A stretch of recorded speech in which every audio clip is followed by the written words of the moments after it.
بقیہ جب آگے جاؤ گے نا تو پتہ چلے گا پہرا کس پر دیا تھا آپ نے، نبی علیہ السلام کی عزت پر دیا تھا یا اپنے کفر و شرک پر دیا تھا؟ مزاروں کو قائم دائم رکھنے پر پہرے دیے ہیں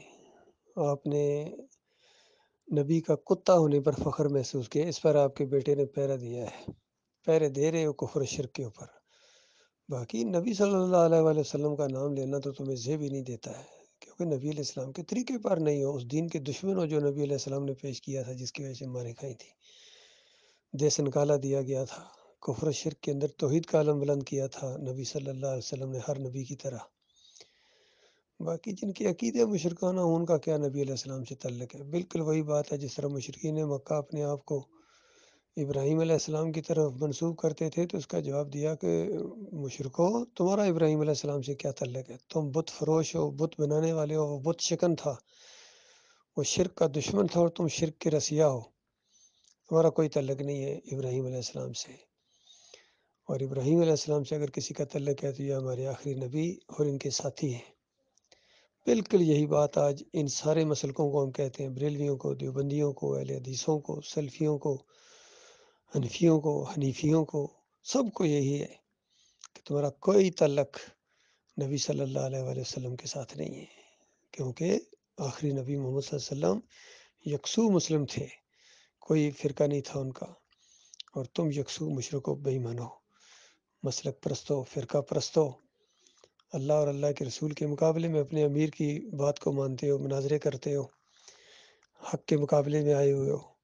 تو چند دنوں کا معاملہ ہے، دیکھ لو میدان محشر میں سارے انبیاء بھی وہیں ہوں گے، اور سارے نیک لوگ جتنے صحابہ کرام وہاں ہوں گے، محدثین جو صحیح حق پر گزرے ہیں، امام بخاری رحمۃ اللہ علیہ، ابو حنیفہ رحمۃ اللہ علیہ فقی، اور امام المحدین، گویا اس طرح شرک کے یہ دشمن گزرے ہیں، اور یہ ڈاکٹر مسعود الدین عثمانی رحمۃ اللہ علیہ بھی وہاں ہوں گے، کس طرح کھول کھول کر یہ بیان کیا کرتے تھے حق کو، اور باطل کا رد کیا کرتے تھے، اور بے ایمانو تم باطل کا ساتھ دیتے تھے اور حق کو چھپاتے تھے۔ یہ سارے وہاں ذلیل و خوار کیے جائیں گے، چاہے یہ علی انجینئر ہو، اس کا استاد ہو، مولوی اسحاق ہو، اور اعلیٰ حضرت ہوں، یا ابو الاعلیٰ ہوں، یا ڈاکٹر اسرار ہوں، تقی عثمانی ہوں، یا جتنے بھی ہیں، یہ سارے کے سارے وہاں ذلیل و خوار کیے جائیں گے جو شرک پر مریں گے۔ جو زندہ ہیں ان کے لیے ابھی ایک موقع ہے تلافی کا، لیکن جو مر گئے ہیں ان کے لیے تلافی کا کوئی موقع نہیں ہے جب تک میدان محشر میں اللہ کی دربار میں یہ فیصلے نہ ہوں۔ اس لیے جو بھی یہ شرک پھیلا کے مرے ہیں، کفر شرک کی حمایت کر کے مرے ہیں، ان کی وکالت کر رہے ہیں، یا ان کو اپنا امام مانتے ہیں، ان کی مساجد میں چندے دیتے ہیں، کفر شرک پھیلانے والوں کو اپنا لیڈر مانتے ہیں، امیر جماعت مانتے ہیں، ہمارا ان سے کوئی تعلق نہیں ہے بھائی۔ بالکل جہاں تک یہ آواز پہنچے لوگوں گواہ رہنا، اور ہمارا مالک بھی اس بات کے اوپر گواہ ہے، ہم تو اس دین کے قائل ہیں جو تمام انبیاء نے اختیار کیا، اور آخری نبی صلی اللہ علیہ وآلہ وسلم کی گویا مور اس کے اوپر لگ گئی کہ پہلے نبی کی بھی یہی دعوت تھی، آدم علیہ السلام کی بھی، اور آخری نبی کی بھی یہی دعوت ہے محمد صلی اللہ علیہ وسلم کی۔ وَلَقَدْ بَعَثْنَا فِي كُلِّ أُمَّةٍ رَسُولًا أَنِ اعْبُدُوا اللَّهَ وَاجْتَنِبُوا الطَّاغُوتَ۔ ہر امت کے اندر، جس علاقے کے اندر، جس دور کے اندر جو نبی مبعوث کیے گئے ہیں، ان کی یہی دعوت ہے کہ اللہ کی بندگی کرو اور طاغوت کا کفر کرو۔ باقی یہ کہنا کہ پچھلی امتوں میں سجدہ تعظیمی جائز تھا، یہ بہت بڑی جسارت ہے۔ یہ کہنا گویا یہ چاہ رہے ہیں پچھلی امتوں میں شرک جائز تھا، ہرگز شرک جائز نہیں تھا، کسی نبی نے کسی دوسرے نبی کو سجدہ نہیں کیا ہے، نہ پکار لگائی ہے، نہ کوئی مدد مانگی ہے۔ یہ تو مشرک مدد مانگا کرتے تھے، یا ابراہیم اغثنی، یا لات بابا، یا منات بابا، اور آج کے مشرک پکارتے ہیں یا علی مدد، یا رسول مدد، یا غوث مدد۔ کوئی فرق نہیں ہے ان کے اندر، بلکہ یہ بڑے مجرم ہیں،